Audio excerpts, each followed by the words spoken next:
Bonsoir à tout le monde. Il est 1h40 du matin, donc bon voilà, il est un peu tard. Je vais essayer d'être bref avec vous. Je prends la parole simplement pour attirer l'attention sur ce que le frère Béranger est en train de vivre à Paris. Nous, on doit avoir un peu honte. Nous devons avoir honte. Parce que tant que nous ne comprenons pas que si un de nous a attaqué, tout le monde se lève pour aller le défendre, nous sommes foutus. Ça, il faut que vous le compreniez. Pour ceux qui regardent ce nègre de salon qui allait débattre avec Gucci, le représentant des SOS, racisme ou je ne sais pas quoi là, je ne perds même pas mon temps avec lui. Je vais mettre à la disposition des Africains des documents qui prouvent que SOS Racisme est une cote de la cabale française qui se fiche pas mal de nous. C'est un instrument qu'ils utilisent seulement pour nous manipuler, pour nous faire croire qu'ils défendent les droits humains, ils sont contre ceci, contre cela. Un État négrier comme la France qui utilise des mercenaires qu'ils appellent légions étrangères. Écoutez bien le mot, hein, légions étrangères. C'est-à-dire si tu es fort, tu es solide, tu peux combattre. Que tu sois un criminel, un psychopathe, un meurtrier, un mafieux, ils s'en fichent pas mal. Tu viens, on te met la devise de l'armée française et puis on t'envoie aller tuer des gens un peu partout dans le monde. Voilà ce que c'est que la Légion française. Et ils ont démontré en Guinée avant-hier. Ils sont en train de démontrer au Tchad. Depuis quelques jours, nous suivons ce qui se passe au Tchad. Et vu que le petit Déby a pris position, il a décidé de devenir un endocolon, qu'il sache qu'aujourd'hui, il va nous trouver tous devant lui. J'ai dit aux gens du FACT, je vous comprends, je sais, nous savons, moi j'ai des contacts à l'intérieur du FACT. À chaque fois qu'il y a un événement, il y a eu un combat ou il y a quelque chose, les informations m'arrivent. En temps réel, souvent c'est moi qui informe même des Tchadiens sur ce qui se passe.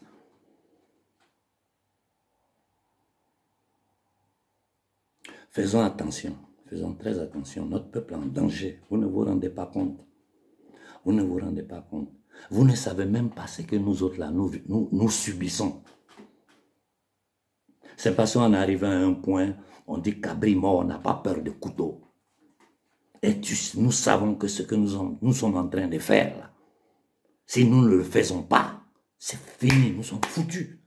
Parce que leur objectif aujourd'hui n'est plus caché. C'est exterminer les peuples africains, diminuer, enlever, éradiquer les 80% de la société africaine et posséder l'Afrique. Ils ne le cachent même pas, ils le disent en public. Ils ne cachent pas, ils le disent en public. Donc nous parlons de quoi? Nous parlons de quoi? Regardons notre condition. Et quand nous tentons de nous défendre, tous les médias de la cabale internationale, de l'Europe, des États-Unis, de l'Angleterre, nous attaquent. Hein? Vous allez envoyer des terroristes, des mercenaires, des Wagner, ceci, cela. Vous êtes en Afrique depuis 600 ans. Qu'est-ce que vous avez fait là-bas? 600 ans. Qu'est-ce que vous avez fait de bien aux Africains? Dites-nous. Vol, pillage, génocide, créer des guerres pour mettre les communautés entre eux. Et ça, c'est des techniques que vous avez fait ici en Europe et vous avez exporté ça partout. On a vu ici en Europe des guerres de religion où les Occidentaux se sont tués entre eux. Qui est derrière ça? C'est la même élite là. Cette même famille maudite de la noblesse noire occidentale, plus les banquiers, les usuriers banquiers ashkénazes, khazars, qui se cachent derrière la communauté juive, ils se font passer pour des juifs alors que c'est des lucifériens. Ils ont pris en otage le peuple juif. En ce moment, ils sont en train de massacrer les juifs en Israël. Ils sont à la 3e, 4e dose de poison. C'est ces gens-là qui sont derrière le Covid. Et c'est ces gens-là qui font souffrir tout le peuple du monde. Et c'est ces gens-là qui financent SOS Racisme, qui financent Jeune Afrique, qui commandent la CEDEAO et qui décident qui vient au pouvoir en Afrique. Voilà la vérité. Bon, j'ai dit au marabout, j'ai pas répondu à ton coup de fil parce que mes téléphones étaient dans mon bureau et j'étais au salon, en famille, en train de bavarder un peu. Quand j'ai vu ton coup de fil, j'ai essayé de t'appeler, mais malheureusement, ça sonnait, tu n'as pas répondu, c'est normal, l'État. Au frère du Togo, J'ai dit, toi aussi, j'ai vu ton coup de fil. Et nous savons ce que tu as subi avec ce gouvernement en dos colon, ce petit misérable qui s'est dit président du Togo. Je le regarde, il me fait, il balbille, il sait même pas parler. C'est le fils de l'assassin, le fils d'un assassin qui a assassiné un des plus dignes fils d'Afrique. Hein? Qu'on met en... Ça dit, mais, bon Dieu, bon Dieu. Regardez ce qui se passe en Côte d'Ivoire. Moi, je regarde, quand nous on discute en privé entre nous, on dit laissez-les. Laissez-les faire. Vos jours sont comptés. Vos jours sont comptés. J'ai dit à tous les endocolons présidents africains, vos jours sont comptés. Il n'y a que nous, société civile africaine, nous de la diaspora qui pouvons vous sauver. Vous avez intérêt. Même si je sais qu'il y a 80% parmi vous ne peuvent plus faire marche arrière. Parce que vous êtes trop sales. Vous êtes rentrés dans les trucs là. Ce qu'on fait dedans, nous on connaît. Nous on connaît. Moi je vis parmi eux ici. Partout où je vais en Europe, les gens assis autour de moi, s'ils sont 10, 4 sont dedans. Nous on sait. On sait que vous ne pouvez rien. Voilà pourquoi souvent, quand je parle aux jeunes du Burkina, je leur dis, ne vous en prenez pas à Kaboré, il ne peut rien. Il ne peut rien. Adressez-vous à l'État criminel qui tient le Burkina dans ces conditions, qui a tué la révolution burkinabé à cause de ce maudit de Blaise Compaoré. J'ai dit, regardez comment Blaise Compaoré est fini. Ça, c'est un conseil que je donne à Choguel.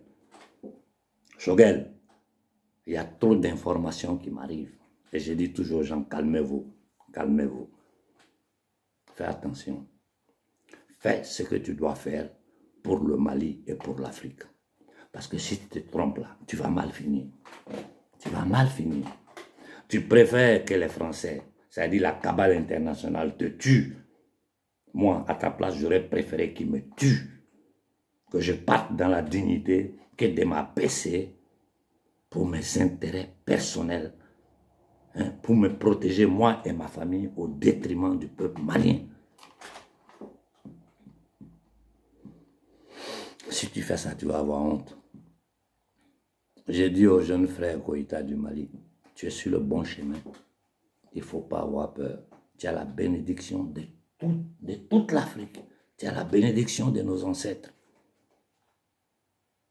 Tiens bon, et poursuis le chemin que tu es en train de faire.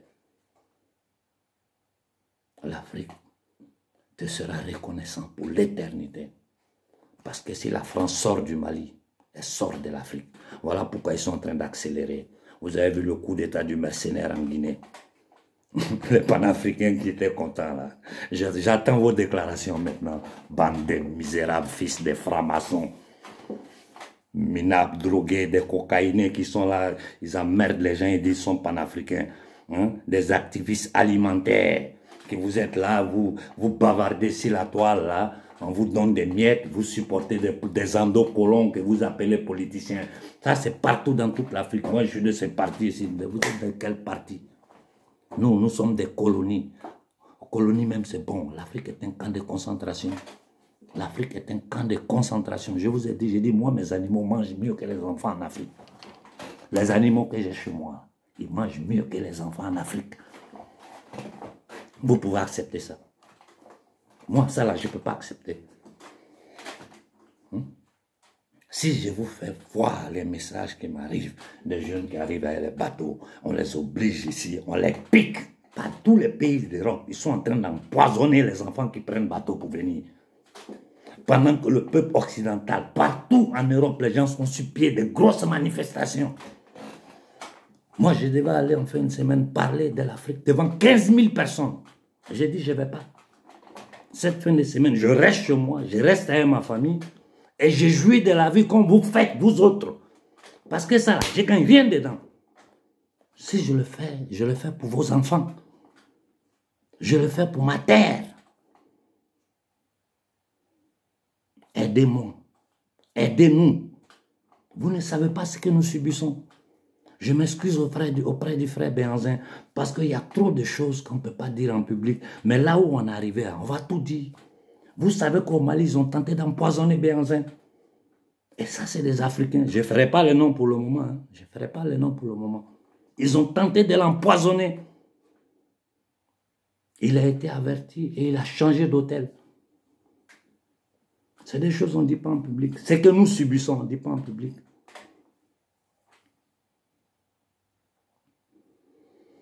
Il faut que nous prenions conscience de notre situation, frère. Il faut que nous prenions conscience. Nous prenons conscience. J'ai dit au petit débit, tu as vu comment ton père est fini. Tu as vu comment ton père est fini. Tu finiras pire que lui. Continue. Et lui, il a duré. Toi, tu ne vas même pas durer. Tu ne vas même pas durer. Si ce n'est pas nous, c'est-à-dire le peuple tchadien qui va te faire sauter, c'est eux-mêmes là qui vont te tuer. De quoi vous avez peur? Cabrimo n'a pas peur de couteau. Vous avez peur de quoi? Nous les Africains, nous sommes des morts vivants. Regardez comment nous vivons. Nous sommes les plus misérables de la terre. À cause de qui? À cause des minables comme le petit débit, comme le petit qui est au Togo là. Quand je regarde ce gars-là, il est le fils d'un des plus grands assassins d'Afrique, qui a tué un des hommes les plus dignes d'Afrique. Hein? C'est son fils encore qui est assis sur le Togo, qui est en train de massacrer les Togolais. Je m'excuse auprès du frère du Togo. Quand vous m'avez appelé, mon téléphone était dans mon bureau et j'étais assis en bas au salon ici. Demain, à peine possible, je vais essayer de vous rappeler. Et puis bon, voilà quoi. Nous savons ce qui se passe. Nous savons ce que vous avez subi. Nous savons ce que vous avez subi. Nous savons tout ce qui se passe au Togo. Nous savons ce qui se passe en Guinée, ce qui est en train de se passer au Tchad, ce qui se prépare au Sénégal. Moi, j'ai averti les Sénégalais. Attendez 2024, les Français vont vous surprendre. Et je reviens toujours sur mes mêmes positions. J'ai dit, vos petites manifestations faites en Afrique, ça ne les dérange pas. Personne n'est au courant. Hier, moi, j'étais à un dîner. J'étais assis à côté. Quand on dit homme de culture, c'est ceux-là. Mais c'est la réalité africaine. Ce qui est caché, ce qui est en train de se passer en ce moment, tout est censuré. Je parle, tout le monde me regarde, ils sont dépassés. Et cette fin de semaine, je dois aller encore monter sur un podium, parler devant des milliers de personnes. Vous savez les risques que nous courons quand nous allons dans ces choses-là. Surtout dans un pays comme l'Italie, où la cabale internationale aujourd'hui est devenue d'une violence. En Italie, ils sont en train de construire des camps où ils veulent tenter, c'est-à-dire qu'ils ne peuvent pas le faire. Mais c'est un terrorisme psychologique qu'ils sont en train de faire à la société italienne pour aller se faire vacciner. Ils ont essayé par tous les moyens, l'argent, les trucs. Ils voient que ça ne va pas. Ils donnent des faux numéros. Là, beaucoup d'hommes, ils voient que ça ne va pas. Ils disent qu'ils veulent imposer, mais ils savent que la constitution italienne ne leur permet pas ça. La constitution de l'agglomérat nazi qu'ils appellent Union européenne, ils ont honte. Même eux-mêmes dans les textes, ce n'est pas permis. Donc tout ce qu'ils peuvent faire, c'est faire la pression psychologique pour envoyer les gens à se vacciner. Et les imbéciles se sont fait vacciner. Aujourd'hui, là, ils sont là, eux-mêmes, là, ils sont parmi les gens qui manifestent. Et puis, ils sont embrouillés parce qu'ils ne savent pas. Ils se disent, mais qu'est-ce qu'ils ont mis dans mon corps? C'est qu'il y a dans ces vaccins. Tout le monde sait aujourd'hui. Donc, tous ceux qui se sont vaccinés sont embrouillés. Ils prennent des millions de doses à envoyer aux Africains. Des gens qui nous ont toujours volé, pillés, tués. En ce moment, ils sont en train de foutre du bordel partout. Ils ont cette nazie-là, qui est assise à la tête de l'Union européenne, a fait l'annonce, ils ont créé une armée, ils ont déjà réuni 6 000 hommes pour créer une armée européenne. Et c'est avec l'armée européenne qu'ils vont aller nous attaquer. Ils vont aller à l'ONU, c'est légitimé aller nous attaquer. Je vous ai dit, nous sommes en guerre. Et moi, je suis un non-violent. Je ne suis pas un soldat. Si j'étais un soldat, j'allais prendre les armes pour aller combattre. Je ne suis pas un soldat. Je suis simplement un Africain qui a compris le système et qui sait comment détruire ce système-là. Même si dans nos rangs, il y a tellement d'ennemis. Souvent, il y a des grands, ceux que vous voyez que les médias parlent de là. Au départ, on les attaque, on les critique, on fait comme ça, pour qu'ils aient la crédibilité. Quand ils ont la crédibilité du peuple africain, maintenant, on les utilise contre les Africains avec les techniques. Si vous réfléchissez un peu, regardez les déclarations, regardez la cohérence de leurs actes, vous allez voir que c'est des minables. Nous, on sait tout qui leur donne l'argent, les virements bancaires. On sait tout. Les vies privées, on sait tout. Mais j'ai toujours dit, dans nos discussions, dans nos réunions privées, le linge sale se lave en famille. Jamais ça doit sortir. Et celui qui attaque un de nos frères, même si je sais que c'est un vendu, entre nous en bas, on peut en parler. On peut donner des signaux aux gens pour dire n'écoutez plus ce gars-là parce que c'est un traître. Mais certaines choses, sur la vie privée des gens, je ne veux pas que ça sorte. Ça ne nous arrange pas. On ne fait que nous humilier entre nous-mêmes. On ne fait que nous humilier. Et les Africains ne sont pas bêtes. Les jeunes Africains ont compris qui sont ceux qui sont vraiment en train de tenter de lutter pour donner un avenir à la jeunesse africaine et qui sont ceux qui sont devenus le panafricanisme 2.0, c'est-à-dire le marketing, le business dans le panafricanisme. Le panafricanisme est devenu un ascenseur social par lequel, comme il n'y a pas de travail, ils ne savent pas quoi faire, ils se jettent dedans et puis on leur donne des miettes, ils défendent des endocolons, les partis politiques. Et puis il y a les plus grands qui sont là, qui tournent dans les services secrets autour des gens, ils prennent l'argent à droite, à gauche, ils trahissent ici, ils disent ceci, cela, ils vont là-bas, ils font une déclaration aujourd'hui, demain ils disent une autre chose. C'est là ça nous sommes. Vous m'entendez encore dire aux gens, allons sur les ambassades. Je ne dis plus. Je l'ai répété pendant 5 ans. Personne ne m'a écouté. En 5 années, regardez notre situation aujourd'hui. Dans 5 ans encore, là, la situation dans laquelle nous serons pour aujourd'hui, là, ce n'est rien. Ce n'est rien. Je dis pour aujourd'hui, ce n'est rien. Il est temps que nous prenions conscience. Nous nous sommes assis. Le cas de la Guinée, quand je disais aux Guinéens, vous êtes en train de vous tromper. C'est 2 endocolons qui se battent. Les Occidentaux les ont laissés faire. Parce que déjà, dans leur projet, c'est décidé que certains chefs d'État africains doivent sauter. Ils vont mettre de nouveaux mercenaires là. Et puis, pour les tragueter dans le projet du nouvel ordre mondial. Mais nous, de la confrérie des frères panafricains, nous allons arrêter ces projets-là. Nous allons l'arrêter. Parce que si ce projet va avant, c'est fini pour nous tous. Nous sommes tous foutus. Vraiment, j'ai eu honte. J'étais fatigué. J'étais parmi des gens sur l'autoroute. Je suivais tout ce qui s'est passé. À distance, nous étions en contact, moi et Béanzin. Je regardais dans le monde africain. Je voyais l'indifférence des leaders panafricains. Je vous dis, ne m'appelez plus. Hein. Ceux qui n'ont pas réagi maintenant, là, ne m'appelez plus. Si vous m'appelez, je vous raccroche le téléphone au nez. Ça, je vous le dis. Ne vous hasardez même plus à m'appeler. Parce que les bâtards comme vous, quand vous avez des problèmes, vous m'appelez, je vais en première file. Souvent même, il y a des situations dans lesquelles c'est moi qui oblige Béanzin. Je lui demande pardon. Allons, suis-moi dedans. Vous êtes assis là, indifférent. Vous faites pitié. Mais sachez qu'il y a une nouvelle génération de jeunes panafricains qui est en train de naître, qui nous écoutent, nous. Nous allons porter ce combat-là en avant avec eux. Vous vous êtes fait de l'argent, restez dans votre coin. Ne vous amusez pas. Sinon, on va mettre votre cul au dehors devant tout le monde entier. Ça, je vous le dis clairement. J'ai dit aux gens du FACT, nous avons des rapports. Nous avons des rapports. Je suis informé de tout ce qui se passe.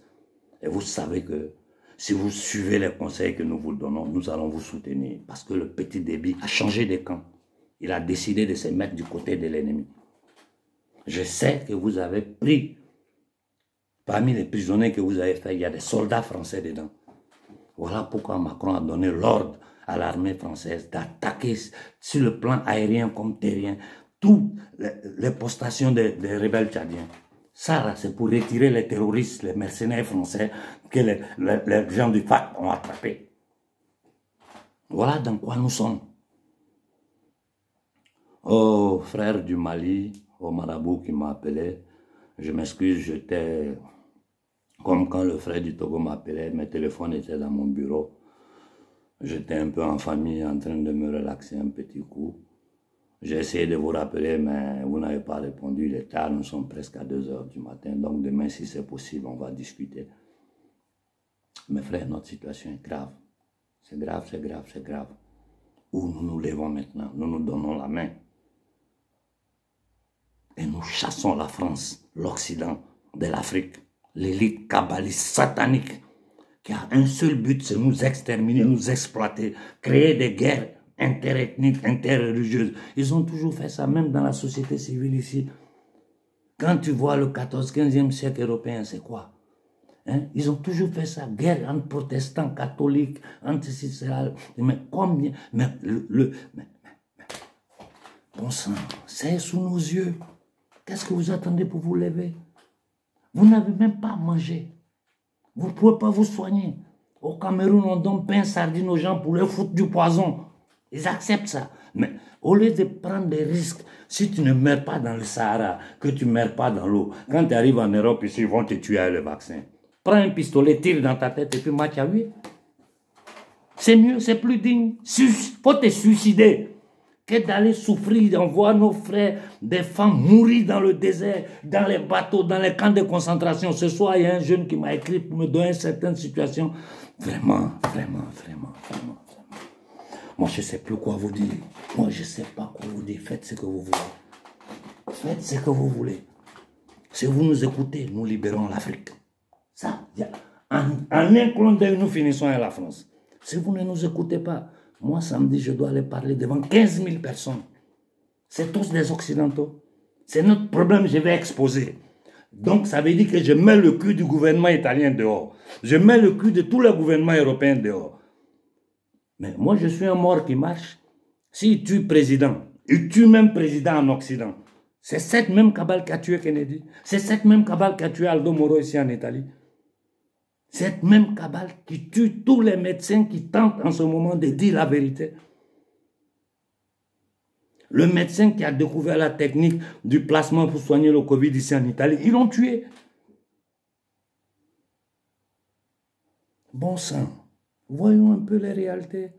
Écoutez-nous. Suivez ce que nous vous disons. Si vous vous levez, surtout au Mali, un pays comme le Mali qui a aujourd'hui la chance d'avoir le petit Koïta qui est en train de lutter. Et je vois ces minables qui se disent panafricains, ils ne font que faire des affiches, des bavardages, des petits. Ça ne sert à rien. Ça ne sert à rien. Ça ne sert à rien. Je dis, prenez les ambassades, l'ambassade de France à Bamako, prenez l'ambassade de France au Tchad, prenez l'ambassade de France à Conakry, à Dakar, à Abidjan. C'est ce que nous devons faire. Notre nombre et notre force.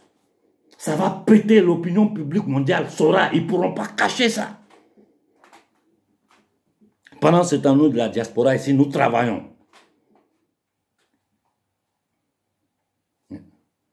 Si vous êtes dans le groupe, vous bavardez, nous sommes devenus des activistes alimentaires. Et les gens sont là, ils cherchent à manger dans cette histoire, la pauvreté. Ça fait pitié, ça fait pitié. Faites pitié, les autres sont assis là, vous êtes assis là en Afrique, personne ne travaille, assis au quartier dans la misère. C'est-à-dire, on a tellement duré dans la misère que pour nous, c'est devenu une normalité. La misère, l'humiliation, ce n'est pas une normalité. C'est notre droit naturel de vivre en dignité avec les richesses de notre terre. Regardez comme nous sommes, bon sang. Bon, voilà. Bonne nuit à tout le monde. Et que nos ancêtres nous accompagnent dans ce combat. En tout cas, nous ne pouvons pas nous arrêter. Parce que si nous nous arrêtons, nous sommes foutus. Nous sommes foutus. Je vous dis, regardez le Tchad en train de chauffer. Bientôt, ça va péter au Burkina, au Sénégal. Vous allez voir. Regardez le petit misérable franc-maçon qui ne sait pas écrire qu'ils ont pris pour déposer sur le Libéria Oya. De temps en temps, il sort de son sommeil et dit deux trucs. Si je vous explique ce qui est en train de se passer au Libéria, comment ils sont en train de dépêcher, voler ces pays-là, vous allez être choqués. Voilà, bonne nuit à tout le monde.